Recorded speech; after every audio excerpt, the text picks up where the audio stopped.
dalam Injil Lukas pasal 4 ayat 16 sampai yang ke-30. Ia datang ke Nazaret, tempat ia dibesarkan, dan menurut kebiasaannya pada hari Sabat ia masuk ke rumah ibadat lalu berdiri hendak membaca dari Alkitab. Kepadanya diberikan kitab Nabi Yesaya, dan setelah dibukanya ia menemukan nas di mana ada tertulis, Roh Tuhan ada padaku, oleh sebab ia telah mengurapi aku untuk menyampaikan kabar baik kepada orang-orang miskin, dan ia telah mengutus aku untuk memberitakan pembebasan kepada orang-orang tawanan dan penglihatan bagi orang-orang buta, untuk membebaskan orang-orang yang tertindas, untuk memberitakan tahun rahmat Tuhan telah datang. Kemudian ia menutup kitab itu, memberikannya kembali kepada pejabat, lalu duduk, dan mata semua orang dalam rumah ibadat itu tertuju kepadanya. Lalu ia memulai mengajar mereka, katanya, pada hari ini genaplah nas ini sewaktu kamu mendengarnya. Dan semua orang itu membenarkan dia, dan mereka heran akan kata-kata yang indah yang diucapkannya. Lalu kata mereka, bukankah ia ini anak Yusuf? Maka berkatalah ia kepada mereka, tentu kamu akan mengatakan pepatah ini kepadaku, hai tabib, sembuhkanlah dirimu sendiri.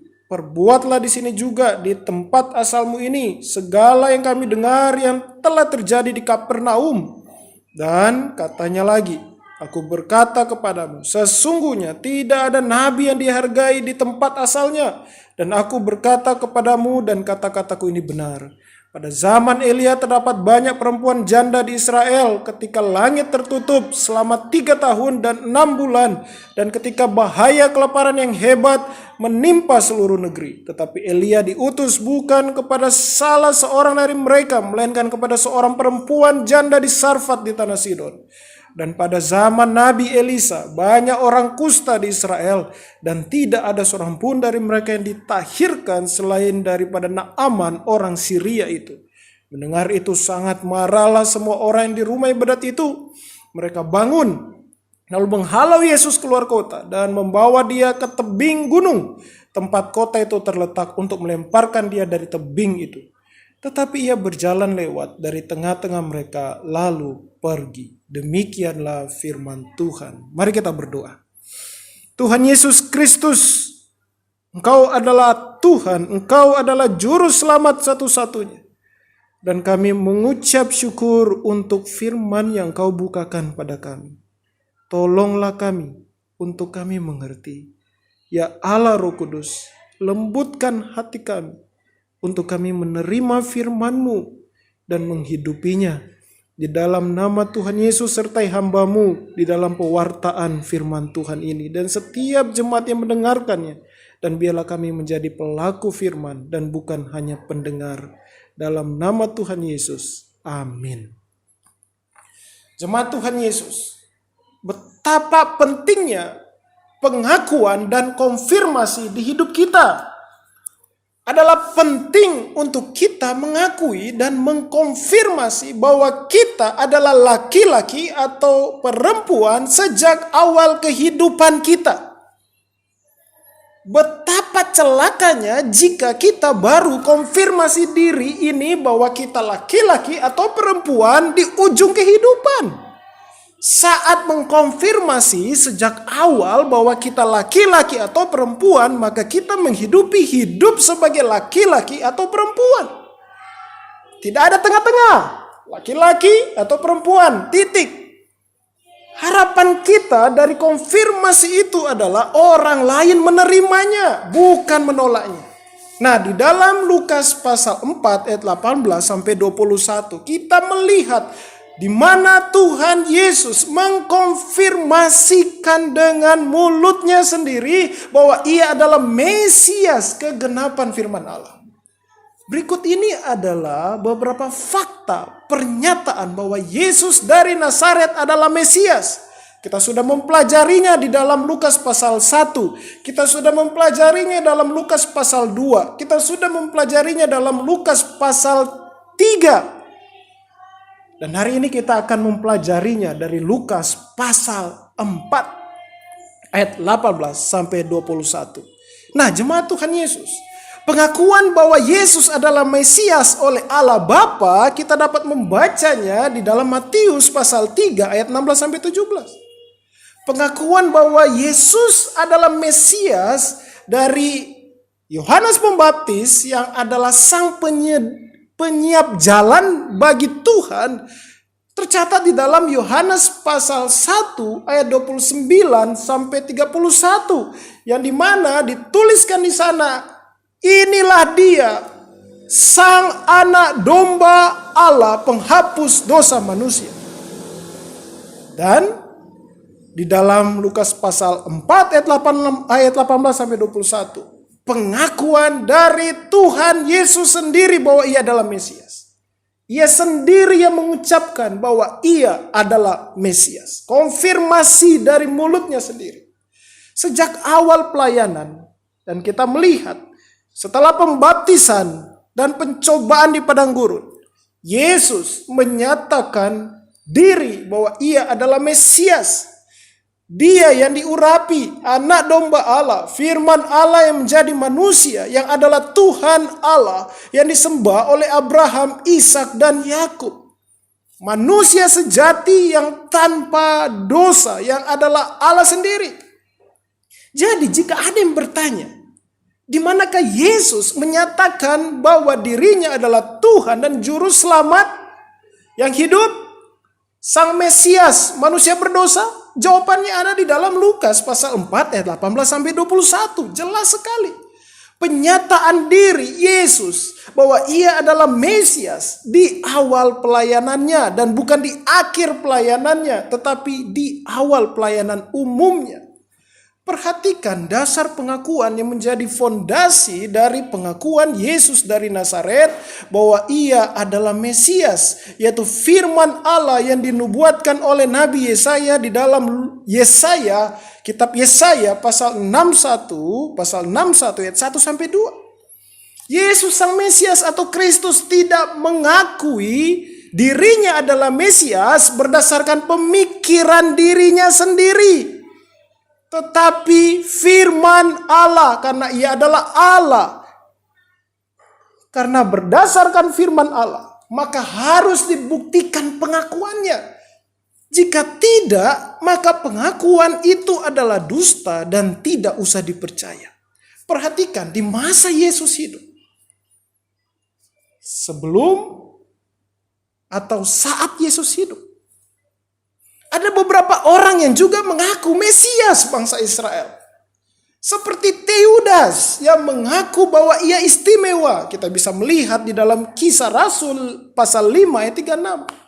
Dan juga ada si Yudas seorang Galilea. Kita bisa melihat di dalam Kisah Rasul 5 ayat 37. Mereka mengaku istimewa. Mereka dapat dianggap oleh orang-orang pengikut mereka adalah Mesias. Tetapi mereka mati dan selesai sudah keistimewaan mereka bahwa ternyata mereka bukan Mesias. Begitu juga banyak orang yang mengaku istimewa, utusan Allah, namun ujungnya mereka pun mati. Dan setelah kematiannya tidak ada kebangkitan bagi mereka. Dan semua yang diajarkan mereka hanya manis di bibir saja. Bohong yang dikatakan oleh mereka. Karena apa? Karena mereka sendiri tidak dapat mengalahkan kematian. Tetapi Yesus dari Nazaret menyatakan dirinya adalah penggenapan firman Allah dan perkataannya ia genapi karena memang sungguh ia adalah Mesias, Tuhan Allah Israel sang penyelamat.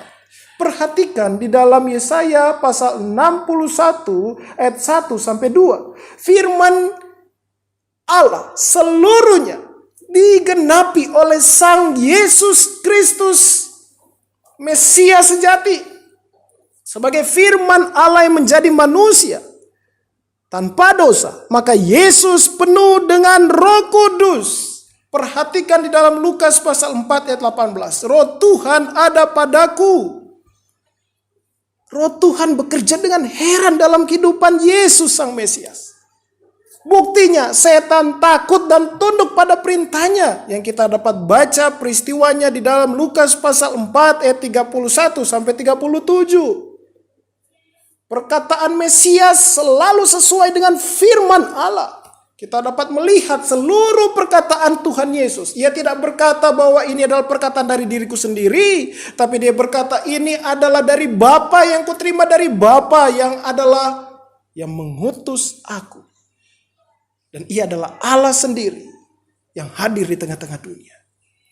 Dan dalam Roh Tuhan, di mana manusia Yesus sang Mesias, ia taat sampai mati di kayu salib tanpa dosa, dan bahwa ia membangkitkan Mesias dengan tubuh yang baru adalah Roh Kudus sendiri, seperti yang dinyatakan di dalam Roma pasal 1 ayat 4 yang berbunyi, dan menurut Roh Kekudusan dinyatakan oleh kebangkitannya dari antara orang mati bahwa ia adalah anak Allah yang berkuasa, Yesus Kristus Tuhan kita. Jadi tergenapi bahwa Roh Tuhan di dalam hidupnya, di atas hidupnya. Perhatikan kabar baik di dalam Lukas pasal 4 ayat 18. Dan Yesaya 61 ayat 1. Apa kabar baik itu? Injil, yaitu diri Kristus sendiri, sang anak domba Allah yang membebaskan setiap manusia berdosa yang percaya kepadanya dari dosa, dari iblis, dari maut dan kematian kekal. Kristus tidak menulis kitab karena ia adalah firman Allah itu sendiri. Perhatikan tujuan Mesias datang, yaitu memberitakan pembebasan kepada orang-orang tawanan. Siapakah yang tertawan? Apakah untuk orang-orang yang di penjara secara fisik? Bukan. Perhatikan di dalam Roma 7 ayat 23. Semua manusia, Anda dan saya, mustahil bisa melepaskan diri ini dari dosa, dari iblis, dari murka Allah. Kita perlu pembebas. Pembebas itu adalah Yesus dari Nazaret, sang Mesias yang adalah Allah sendiri. Perhatikan di dalam Lukas pasal 4 ayat 19. Penglihatan bagi orang-orang buta. Buta apakah yang dimaksudkan oleh Tuhan? Apakah buta fisik? Buta fisik disembuhkan oleh Mesias. Tetapi buta hatilah yang dimaksudkan oleh Yesus sang Mesias. Perhatikan di dalam Wahyu pasal 3 ayat 17 sampai 18. Siapakah orang yang hatinya buta dan dibuat melihat? Mereka yang adalah milik Bapa. Sebagaimana kita lihat di dalam keseluruhan teks Wahyu pasal 3 ayat 17 sampai 20. Siapakah orang-orang miskin yang dimaksudkan di dalam Lukas pasal 4 ayat 18? Apakah miskin harta? Jelas bukan.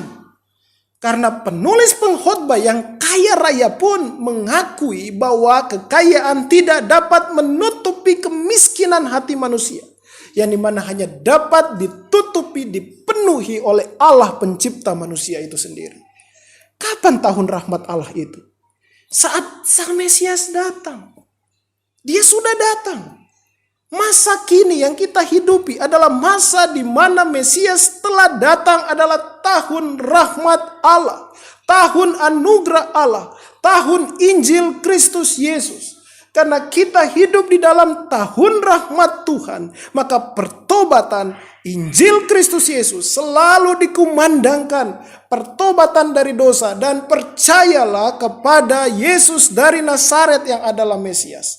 Dan semua perkataan di dalam Lukas pasal 4 ayat 18 sampai 19 diulang oleh Yesus Kristus untuk meyakinkan Yohanes Pembaptis bahwa ia adalah Mesias, bahwa Yesus adalah Mesias. Di dalam Matius pasal 11, Matius pasal yang ke-11, ayatnya yang ke-5, yang berkata, dan orang buta melihat, orang lumpuh berjalan, orang kusta menjadi tahir, orang tuli mendengar, orang mati dibangkitkan, dan kepada orang miskin diberitakan kabar baik. Dan berbahagialah orang yang tidak menjadi kecewa dan menolak aku. Perhatikan baik-baik. Tanggapan dari yang mendengarkan Kristus atau Mesias Di dalam Lukas pasal 4 ayat 22.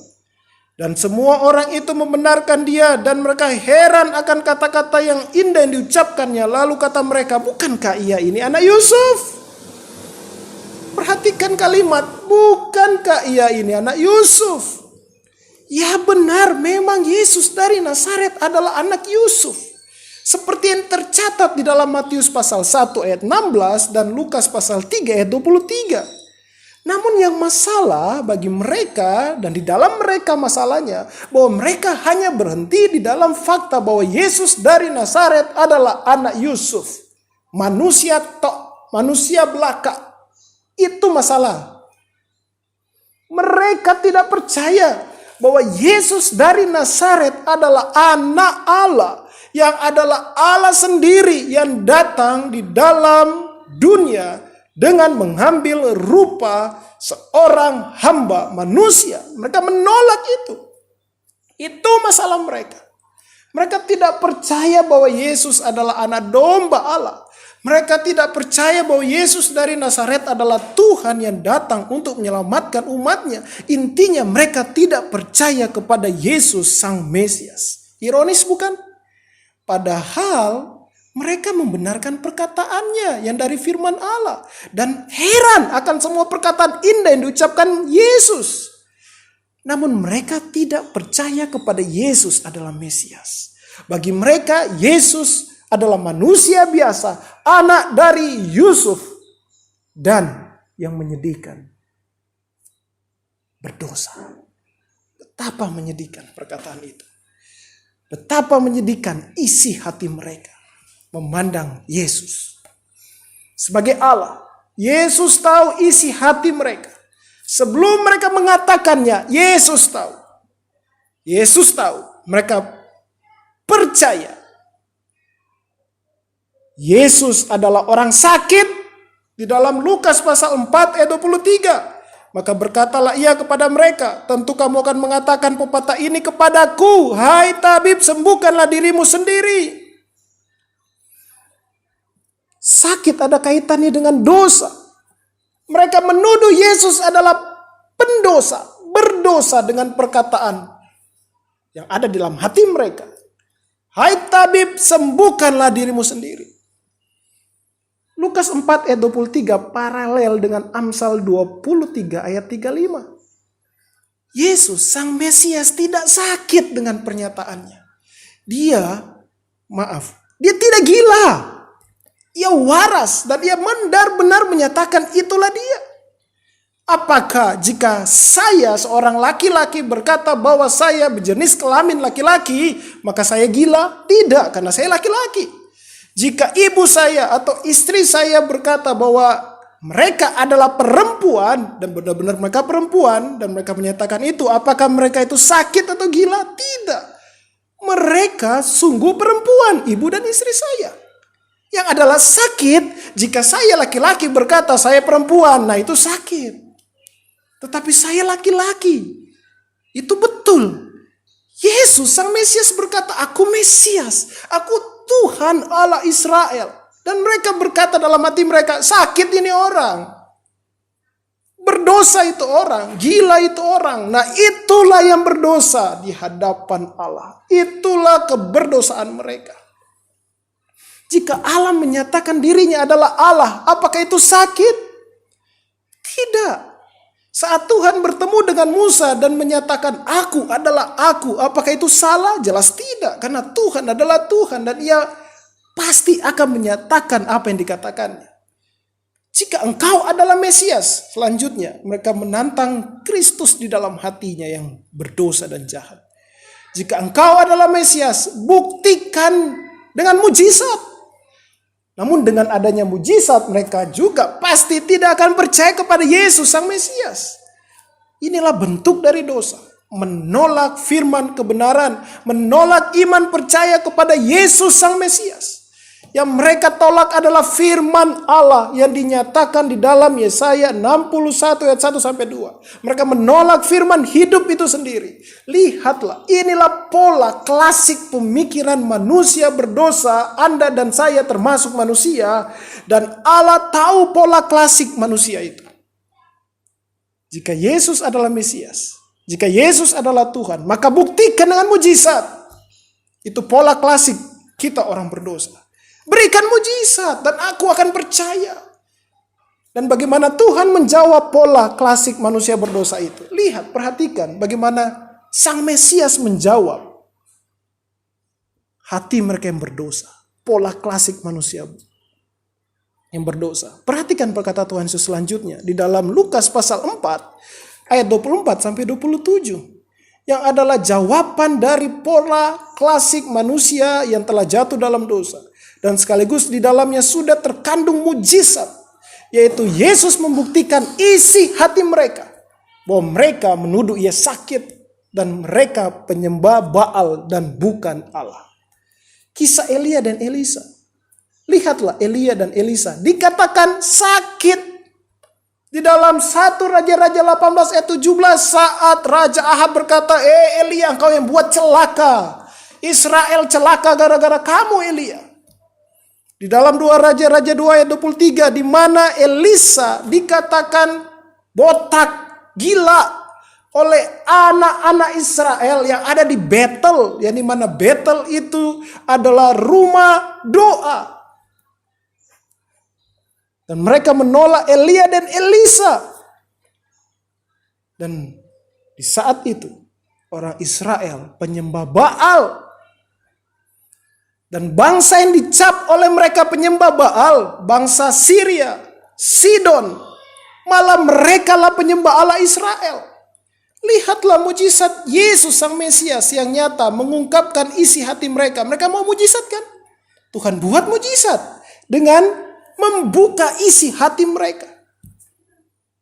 Dan mengatakan kepada mereka apa yang ada dalam hati mereka. Apakah mereka percaya kepada Yesus Sang Mesias? Jawabnya tidak. Malah sebaliknya menjadi alasan mereka ingin membunuh Yesus Sang Mesias. Karena ia mengetahui isi hati mereka. Bahwa mereka penyembah berhala. Mereka pembenci Allah dan firman-Nya. Berapa banyak mujizat yang sudah terjadi di hidup manusia termasuk Anda dan saya. Tetapi begitu banyak hati yang tetap bebal. Tetap bebal dengan Kristus dan firman-Nya. Nah ketahuilah. Dosa di Taman Eden dimanifestasikan salah satunya melalui kesombongan. Yang menjadi landasan kebebalan hati. Kesombongan dengan menolak firman Allah yang benar. Dosa di Taman Eden ada di setiap kita, Anda dan saya dan semua manusia. Karena kita adalah manusia keturunan Adam yang telah jatuh dalam dosa dan telah kehilangan kemuliaan Allah. Secara sifat dasar kita pembenci Allah dan firman-Nya. Kenapa kita membencinya? Karena kita tidak ingin ada di bawah otoritas Allah dan firman-Nya. Kita mau memiliki otoritas sendiri dan bahkan Allah ada di bawah otoritas kita. Itulah dosa yang dimanifestasikan dalam kesombongan, kebebalan hati.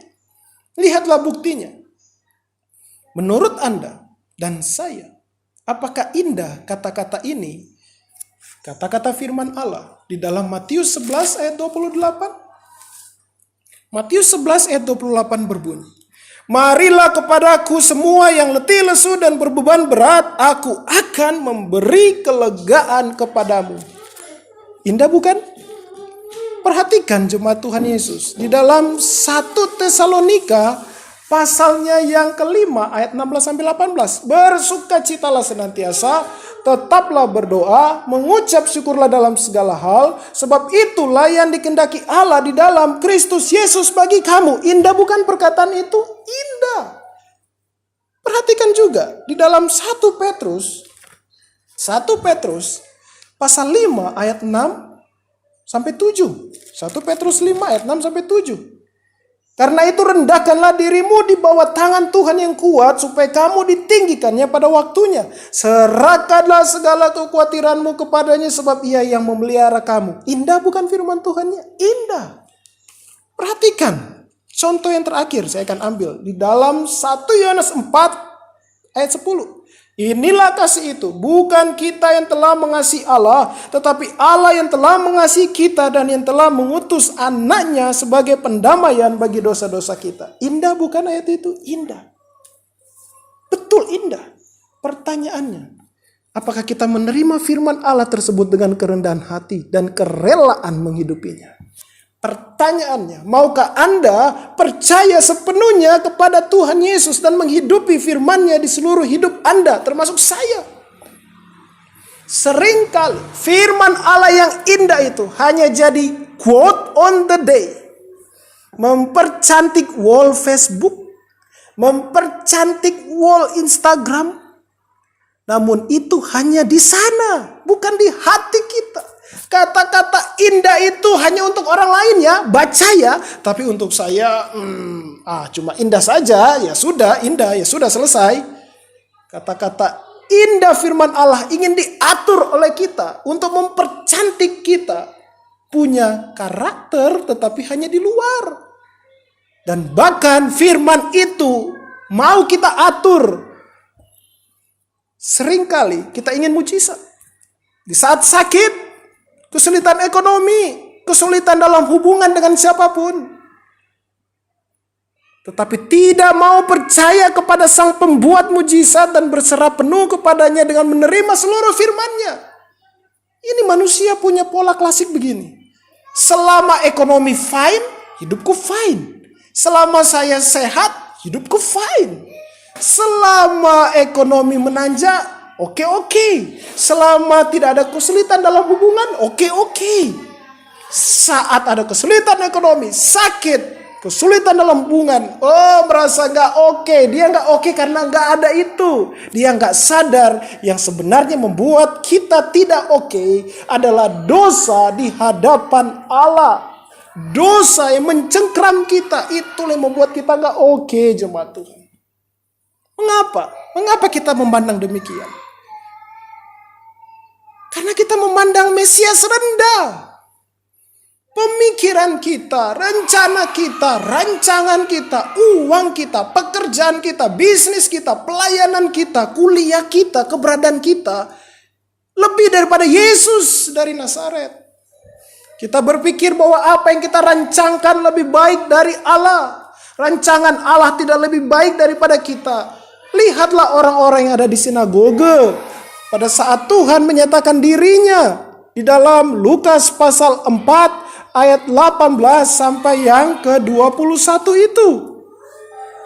Bagi mereka Mesias harus sesuai rancangan mereka dan bukan rancangan Allah di dalam firman-Nya yang dibukakan dan digenapi. Jika Mesias tidak sesuai rancanganku, maka ia bukan Mesias dan aku tidak akan mengikutinya. Betapa celakanya pemikiran demikian. Kita menjadikan apa yang utama bagi Allah menjadi apa yang tidak utama. Bahkan tidak penting sama sekali saat keadaan asli hati kita yang dibukakan oleh firman Allah bahwa kita berdosa, malah kita berusaha melenyapkan firman Allah dan menjauhi firman Allah jauh-jauh. Perhatikan jemaat Tuhan Yesus. Di dalam Yohanes pasal 8. Yohanes pasalnya yang ke-8 ayat 46 yang berkata, siapakah di antaramu yang membuktikan bahwa aku berbuat dosa? Apabila aku mengatakan kebenaran, mengapa kamu tidak percaya kepadaku? Renungkan baik-baik bahwa Yesus Kristus tidak sakit, Yesus Kristus tidak gila, ya waras. Atau ya tidak ada dosa. Tidak ada dosa sama sekali padanya. Seluruh keberadaan Kristus adalah kebenaran. Oleh sebab itu percayalah. Dia bukan pembohong. Dia bukan gila. Dia tidak sakit. Dia benar-benar Allah. Dia waras. Dia betul. Dia benar tanpa dosa. Oleh sebab itu Tuhan berkata, percayalah kepadaku. Jangan sampai apa yang diucapkan Kristus dalam Yohanes 8 ayat 47. Saya akan bacakan. Barang siapa berasal dari Allah, ia mendengarkan firman Allah. Itulah sebabnya kamu tidak mendengarkannya, karena kamu tidak berasal dari Allah. Jangan sampai perkataan Kristus itu menimpa yang mendengarkan pengajaran firman Tuhan ini. Jangan menimpa Anda seperti orang Israel mengaku anak Abraham tetapi bukan anak Abraham secara rohani. Jangan sampai hanya menjadi orang Kristen fisik, tetapi bukan yang dilahirbarukan oleh Allah Roh Kudus dan firman Allah. Jangan sampai termakan dusta iblis, kan saya sudah Kristen, saya sudah selamat. Tidak perlulah serius-serius dengan firman Allah, kan ujung-ujungnya selamat. Nggak usah serius. Itu namanya perkataan dusta iblis, percaya dusta iblis. Jangan percaya yang seperti itu. Iman yang menyelamatkan dari Allah adalah iman yang percaya kepada Tuhan Yesus dan mengikuti Kristus Yesus dengan segenap hati dan berjuang di dalam iman yang dikaruniakan Allah Tritunggal kepada kita yang pendosa ini. Yang saya maksudkan bukan berarti saya ataupun orang yang sudah dilahirbarukan sudah sempurna dalam mengikuti Kristus selama kita hidup di bumi ini. Namun kita berjuang dalam iman percaya mengikuti Kristus, Sang Mesias. Saya sadar saya masih jatuh berbuat dosa dan berpikir dosa. Namun rahmat Allah membawa saya dan Anda yang menerima karunia keselamatan untuk kembali kepada firman Tuhan Yesus Kristus dan berjuang dalam mengikuti Dia. Dan itu terjadi pada semua umat Allah, umat pilihannya.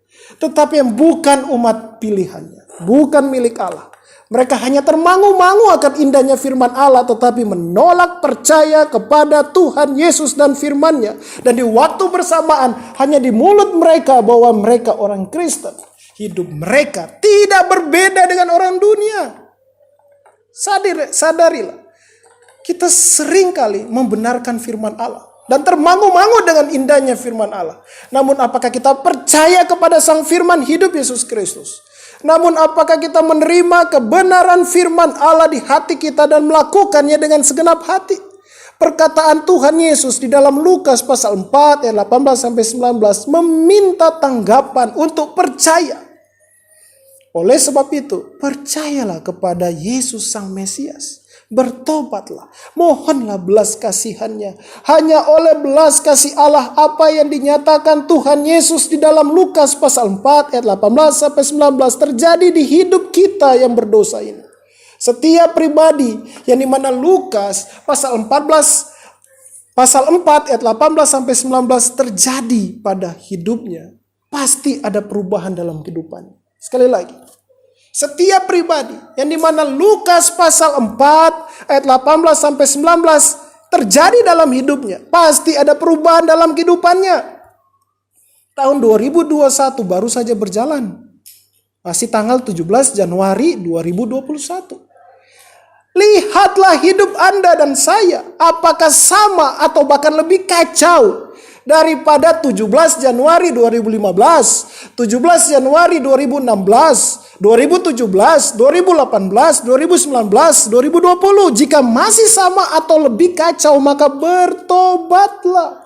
Percayalah kepada Tuhan Yesus dan bertumbuhlah dalam iman percaya kepada Tuhan Yesus. Ingatlah, ini adalah tahun rahmat Allah.